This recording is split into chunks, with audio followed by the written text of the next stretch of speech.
Before we dive in today, I want to tell you a quick story.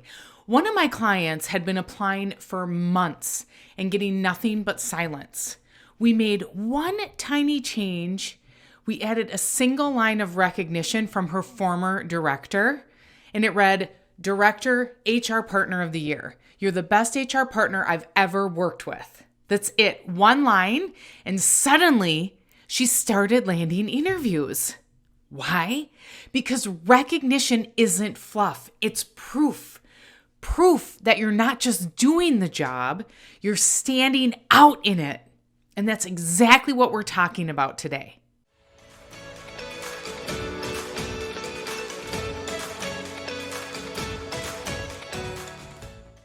Hi, everyone, and welcome back to the Conscious Professional Podcast. I'm your host, Renee Fry, America's career strategist and your ultimate hype woman when it comes to landing a job you actually love. Each week, I pull back the curtain on what really drives career growth and fulfillment, the mindset shifts, the strategies, and the truth-telling pep talks you need to hear. Because if you're going to spend 1/3 of your life working, you deserve to work happy.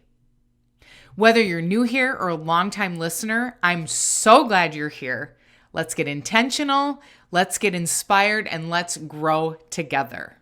Today's topic is a big one because it's one of the fastest ways to go from being ghosted or being called in for interviews.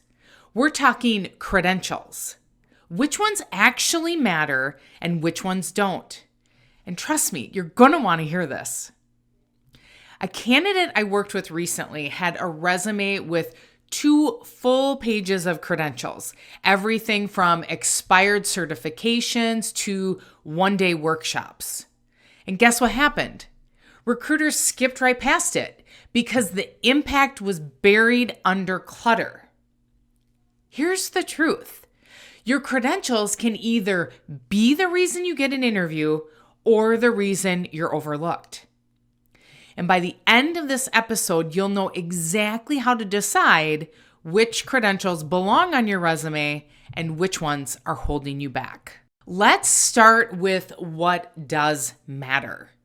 When it comes to education, only highlight the degrees that support the role you want. For example, maybe you earned a nursing degree and you worked in healthcare for a few years and later you realized it wasn't for you. You went back to school and got a business degree and now you're applying for a corporate operations manager role. In that case, save the space and omit the nursing degree. It doesn't add anything to your credibility for business positions. In fact, it can detract from the degree that truly supports where you're headed. In this case, your nursing degree isn't relevant. Next up, professional certifications.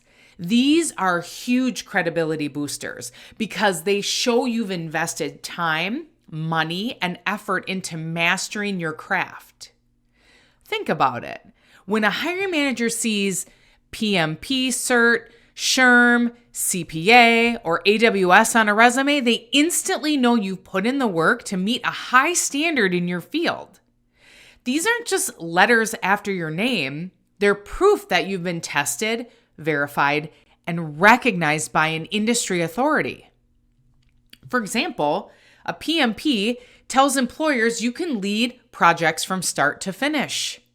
A SHRM certification shows you're not just working in HR, you're operating at a strategic level. A CPA signals expertise and accountability in accounting. An AWS certification says you're fluent in one of the most widely used cloud technologies out there. Now, do you need every certification under the sun? Absolutely not. But the right one can be the difference on your resume landing at the top of the stack or sliding to the bottom. So here's the key takeaway. Choose certifications that are current, relevant, and aligned with the roles you're pursuing. If they check those 3 boxes, they deserve a spot on your resume. Another area that can really set you apart is specialized training. I'm talking about those niche tools or skills that give you an edge over the competition. Maybe you've completed Excel modeling workshops. You learned Salesforce inside and out, or have taken specialized training in Lean Six Sigma. These aren't full-blown degrees, but they are powerful because they show you can step into the role already equipped with practical, job-ready skills. And here's the key. Hiring managers love candidates who can reduce their learning curve. If you've already invested in learning the exact tools or systems that their team uses, you instantly become more valuable. But remember, it's about quality, not quantity. Listing every single workshop you've ever attended doesn't help. Instead, pick the trainings that are most relevant to the position you're applying for. If you're going after a marketing role, highlight your HubSpot or Google Analytics training. If you're in operations, Lean Six Sigma or supply chain management workshops will stand out. The goal here is to show you've gone beyond the basics. You've taken the initiative to sharpen your skills in areas that matter most. And that tells employers that you're not just qualified, you're prepared to deliver results. Another powerful category to showcase on your resume is awards and recognition. One of my clients had been applying for months with zero response. We made one simple change, added a line of her recognition from her former director that said, "You're the best HR partner I've ever worked with." Just one line. And guess what? She started landing interviews instantly. Why? Because recognition isn't fluff. It's proof. Proof that you're not just doing the job. You're standing out in it. And hiring managers notice that. Now, let's talk about why awards and recognition matter so much on your resume. These don't just highlight what you've done. They highlight how others see the value that you bring. And ideally, you want recognition that's recent, within the last 10 years. And don't overlook informal recognition. It doesn't always have to be a formal plaque, trophy, or certificate. It could be as simple as being called out in a team meeting by a leader for the impact you made. Those moments count because they're proof that people notice the difference that you're making. Here's a tip I give to everyone that I work with. Keep documentation of all the recognition you receive. Every email, every shout out, every award. Save them and note the month and year that they were given to you. All of it matters because you can use those on your resume. Recognition is powerful because it shows you're a star employee, one that stands out. Hiring leaders know that the people who are consistently recognized are the best of the best. Imagine being recognized in a company with hundreds of thousands of employees. That signals you are top talent. For example, when I worked at Target, a recruiter could see my recognition on my resume and think, wow, she stood out in a company of 300,000 people. She must be exceptional. So remember, recognition isn't fluff, it's proof. And proof is what gets you noticed. These don't just highlight what you've done, they highlight how others see the value you bring. And ideally, you want the recognition that's within the last 5 to 10 years because that's what hiring managers will see as most recent.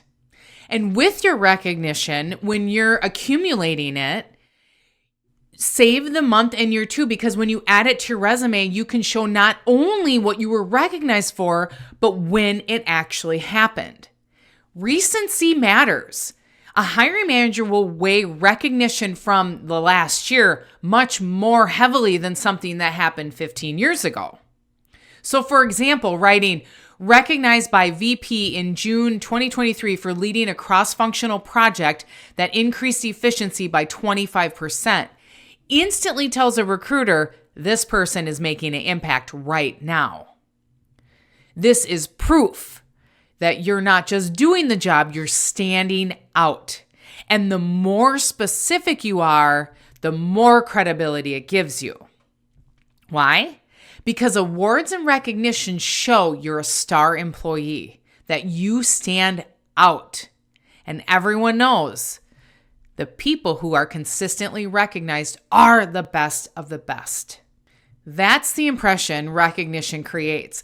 It's not just about what you did, it's about how big of an impact you made in the eyes of others. And that's exactly what employers are looking for. Now, let's talk about the credentials that don't matter, or worse, the ones that actually hurt you. These are the things that are just taking up valuable space on your resume. First up, expired certifications. If it's not current, it hurts more than it helps. Think about it from a recruiter's perspective. When they see an expired license or certification, what it really communicates is, I used to know this, but I didn't keep it up. That raises doubts about whether your skills are fresh and relevant. And it goes even deeper, my friends. The hiring manager on the other side might be wondering, why did they let the certification slip? Were they lazy? Did they procrastinate? Did they stop investing in their own growth? On top of that, it's taking up valuable space on your resume. That space should be reserved for the things that position you as current, credible, and ready for the role you want now. So here's the rule. If it's expired, it comes off, period. Replace it with something that shows you're up to date and actively investing in your skills. Next, random courses. And I'm not even kidding here. I've seen everything from weekend pottery workshop to one-day Excel crash courses listed under education. These things don't move the needle. They're just cluttering your resume and diluting the impact of the credentials that do matter. And here's a common one I see all the time. Yoga teacher training. Now listen, that's an incredible accomplishment and speaks volumes about your discipline and passion. But if you're applying for a corporate job, it doesn't belong on your resume. It's not helping you get hired for that role. In fact, it's just taking up space that could be used to showcase something directly relevant to the job you want. And if you're trying to build a yoga side hustle, they may wonder, is she or he committed to this role? Or will he be distracted by yoga? Here's the truth. Your resume is prime real estate. Every single line has to earn its spot by selling you for the job you want right now. If it doesn't, take it out. Think of it like this. You wouldn't waste expensive billboard space on messages that don't attract customers. The same goes for your resume. Every word, every bullet, every credential needs to point directly towards the role you're aiming for. If it's not moving you closer to an interview, it's just noise taking up valuable space. Here's the surprise. More credentials don't equal more credibility. In fact, the opposite is true. Clutter makes you look less focused. Think about it. When a recruiter or hiring manager opens your resume, they're quickly scanning. If they see a wall of outdated or irrelevant trainings, it doesn't make you look accomplished. It makes you look scattered and unfocused. What hiring managers really want is sharp, relevant, and recent. They want to know, does this person have the right qualifications for this role right now? Not 10 years ago, not in a different industry, but today in the space that they're hiring for. So remember, your resume isn't about showcasing everything you've ever done in your career. It's about showcasing the right things that matter for that next role you want. Here's a quick test you can use. Ask yourself these 3 questions about every single credential on your resume. Number 1, Does this credential position me as more qualified for this role? Number 2, does it demonstrate results, proof, or mastery, not just participation? Number 3, is it current and relevant, and did it take place within the last 10 years? If the answer isn't yes to at least one of those questions, take it off, cut it out. Remember, your resume isn't a scrapbook of everything you've done. It's a marketing tool to land an interview, a ticket to an interview for the job you want now. And the more focused and intentional you are, the more powerful your resume becomes. Think of your resume like a billboard, not a storage unit. Billboards have limited space, so only the most powerful, high-impact messages make it up there. They're designed to grab attention fast. Your resume should work the same way. Every credential, every bullet point, every line should be bold, clear message that positions you as the right person for the role. And if your resume looks more like a storage unit crammed with everything you've ever done, whether it matters or not, recruiters won't take the time to dig through the clutter. They'll just move on. So keep it clean, keep it powerful, and remember, only the strongest proof points deserve a spot on your billboard. So let's recap. The credentials that matter are relevant, recent, and results-driven. The ones that don't, expired, irrelevant, or distracting. And don't forget, your resume isn't a diary. It's not meant to capture everything you've ever done. It's a marketing tool designed to be your ticket to an interview. So if you're sitting there wondering, I'm not sure which credentials actually belong on my resume, don't worry. I got you covered. I'll walk you through exactly how to make those decisions so your resume is sharp, strategic, and impossible to ignore. And if you want to take this even further, I'd love for you to join me in my free workshop, Build the One-Page Resume That Gets Interviews. In it, I share the exact 5-step recruiter-approved method I've used for over 23 years to help thousands of professionals land jobs faster. The link is right there in the show notes. Thank you so much for hanging out with me today. If you found this helpful, share it with a friend who's updating their resume. And remember, relevant, recent, results-driven. That's your ticket to an interview. Until next time, stay conscious, stay inspired, and keep building the career and life you love. See you next week. Cheers.